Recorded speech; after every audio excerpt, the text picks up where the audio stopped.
9 хөлд цагаан туганда төрийн 3 өндөрлөг хүндэтгэл үзүүлэн мэхийн ясалсноор төрийн золголт эхэлдэг уламжлаа таглаа.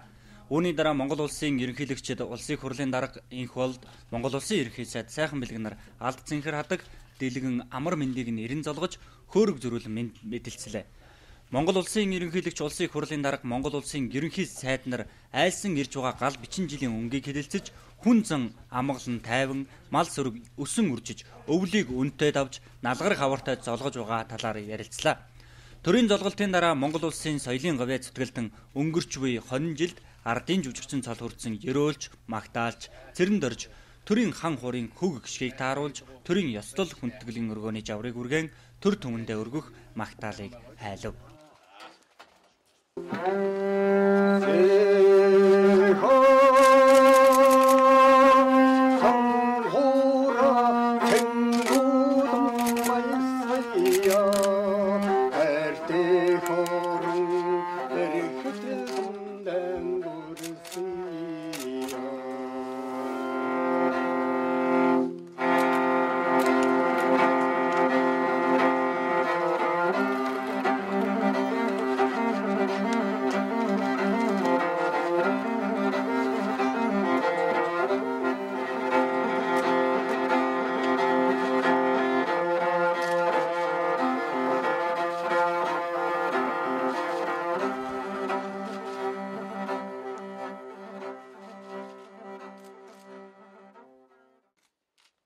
Үүний дараа Монголын бурхан шашинтны төв гандан төгчлэн хийдийн тэргүүн хамт гавж чой замц даш жоолын хийдийн тэргүүн хамт дамж явнаар төрийн хүндэтгэлийн өргөө гэрт морилон ирж Монгол улсын ерөнхийлөгч, улсын хурлын дарга, Монгол улсын ерөнхий сайд нарт мараалхан золгож ирж буй гал бичин жилийн өнгийг хэлэлцсэн юм.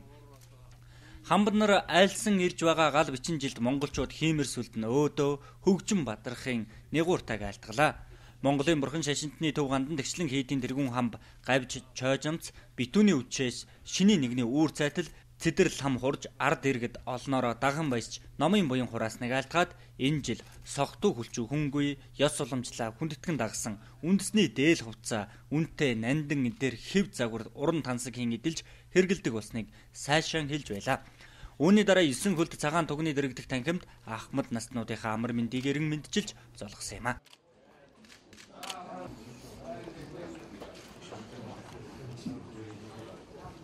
За 17 дугаар жарны гал бичин жилийн Монгол төрийн их золголт дөнгөж сая болж өнгөрлөө. Монгол улсын төрийн 3 өндөрлөг болвол 9 настан Ахмад буурай нарт бол хүндэтгэл үзүүлж гарыг нь өргөн мэдчилэн золголоо. Үүний дараа бол Монгол улсын төрийн 3 өндөрлөг болвол ард түмэндээ хандаж мэдчилгээ дэвшүүлсэн байгаа. Монгол улсын ерөнхийлөгчийн хувьд бол яг энэ жил энэ үндэснийхээ их баяраар Монголынхаа үйлдвэрлэлийг дэмжихийг бол нийт ард түмэндээ уриалсан байгаа. Монгол улсын их хурлын дарга бол өнгөрсөн онд болсон их хурлын үйл ажиллагаагаар батлагдсан зарим онцлог хуулиудыг бол танилцуулан ард түмэндээ бол хэлсэн. Харин Монгол улсын засгийн газрын тэргүүн бол яг энэ онд хийгдэх гол бүтээн байгуулалт гол үйл явдлуудыг бол онцлон үзэгчдэд хандан нийт ард түмэндээ хандан бол мэдчилгээ дэвшүүлсэн байгаа. Үзэгч та бүхэнд Монгол улсын төрийн 3 өндөрлөгийн мэдчилгээг одоо хүргье. Ард түмнийхээ энэ өглөөний төмөн амгаланг айлтгаж хамгийн сайн сайхныг хүсэн өрөөж мэдчилье. Гал бичин жил маань сайхан гарч байна.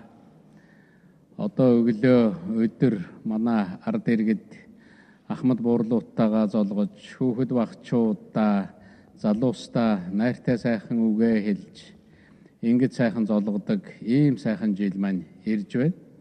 Тэгээ сар шинийн өглөө гэж энэ одоо жилийн 365 хоногт нэг удаа тохиодог ийм сайхан бэлэгдэлт өглөө байгаа. Тэгээд өнөө өглөөг одоо шинжиж бас лам хувраг мэрэгд маань ярьж байна. Сайхан өглөө гарлаа. Хүн ард маань тайван сайхан ёс төртөө их сайхан гоё ганган ингэж одоо явж байна. Ингэж золгож байна гэж одоо сая гандан хэдийн тэргүүн хамлам маань ярьж байна. Тэгэхээр энэ бүхэн бол их сайхны үүд нэгдэж ингэж байгаагийн шинж тэмдэгэ. Тэгээд энэ жил бол хариуцлагатай жил байгаа. Хариуцлагатай олон ажил бидний өмнө байгаа. Монголын ард түмний амжилт гэдэг бол Монгол хүн бүрийн амжилтаа. Ийм учраас тал талаасаа эвэлж, зүтгэж энэ улс орноо хөгжүүлэхийн төлөө бүгдээрээ хамтран зүтгэцгээе. Үндэсний үйлдвэрлэлээ дэмжье. Үр хүүхдээ сайн хүн болгож өсгөж боожуулъя гэж ингэж хэлье. Ингээд гал бичин жилдээ ард олны мань хиймэр өдөө төрийн мань сүлд төвшин сайхан байх болтугай гэдэг ёроолыг өргөн дэвшүүлье. 17 дугаар жарны гал бичин жилийн шиний нэгний өдрийн мэнд дэвшүүлье. Сайхан шилцгээгээрэй. Өнгөрсөн жил улсын их хурл олон чухал хуулиуд батлан гаргасан. Энэ оны эхнээс хэрэгжиж байгаа нэмэн хүртгийн татварын хууль, олон хуулиудыг та бүхэн хэвлэл мэдээллийнхэн сурталчилж байгаа мэдж байгаа бах. Анх удаа бид эрүүгийн болон зөрчлийн хуулиа сүүлийн 10 хэдэн жилийн дотор анх удаа том өөрчлөлт хийсэн. Энэ оны 9 сарын 1-ээс мөрдөгдөнө. За сүүлийн 25 жилийн турш анх удаа инфляц гэдэг хоёр оронтой тоонд байсан зүйлийг 2% хүртэл бууруулсан жил боллоо. Өнгөрсөн 2015 үүнээс улбалаад энэ оны эхнээс зээлийн хүүг буулгах боломжтой болсон. Ер нь бол 2012 оны шинэ улсын их хурл засгийн газар сүүлийн 25 жил хоёр оронтой тоонд явж ирсэн зээлийн хүүг нэг оронтой тоонд болгох ажлыг дистаратаа хийж байгааг та бүхэн мэдж байгаа. Анх удаа 12 оноос хойш 8% зээлээр нийт 76 мянга гаруй айл шинэ байранд орсон байна. Анх удаа малчтын зээлийн хүүг 3 дахин бууруулах ажлыг засгийн газраас хийгээд эхэлсэн. Төрийн банкнаас зээл авдаг 17 мянган малчтын зээлийн хүү буурсан байна. Удахгүй цаашид 3 дахин буюу 10% руу оруулах, сарын 1.8% руу оруулах ажил бол хийгдэхээр бас төлөвлөсөн байна. Банк санхүүгийн салбарт инфляц буусныг ашиглаж олон шин зүйлийг хийх боломж анх удаа улсын хурлын засгийн газрын одоо боломж олгож байна.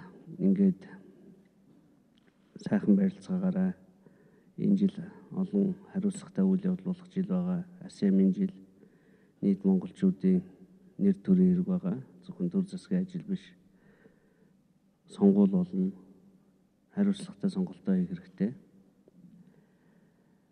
Иймэрхүү бичин жил гарч байна. Тэгээ энэ жилийн өнгө сайхан байна. Сайхан барилцгаараа, сайхан шилцгээгээр. Тавтаа сайхан барилцгааж байна уу. Өнгөрөгч модон жилд Монгол түмэн маань 3 сая дахь иргэнэ үлгийдэн авлаа. Мал сүрэг маань 56 сая гарч тоологдлоо. Дэлхийн эдийн засаг, ялангуяа уул уурхай, газрын түүхийн эддээр суурилсан эдийн засагтай улс орнууд сайнгүй байгаач монголчууд маань өнгөрч байгаа ондоо ирвэхээр амжилт дүүрэн, олж дүүрэн ажиллаж чадлаа. Бид нэр өнгөрсөн хугацаанд инфляцаа 14%-аас 1.9% болгож чадлаа. Ингэснийхаа үр дүнд ипотекийнхаа 8% зээлийг үргэлжлүүлэн олгож 5% түргэх боломжтой боллоо. Малчныхаа зээлийг 30%-аас 10% руу оруулах энэ ажлаа засгийн газар хийж байна.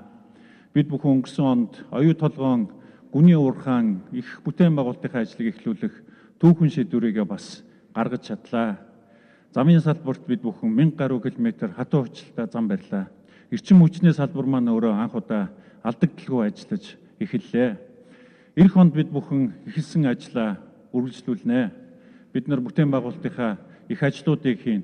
Ирэх жил улсын их хурлын сонгуулийн жилээ. Мөн дэлхийн томчууд Монгол улсад маань анх удаа хуранч болно.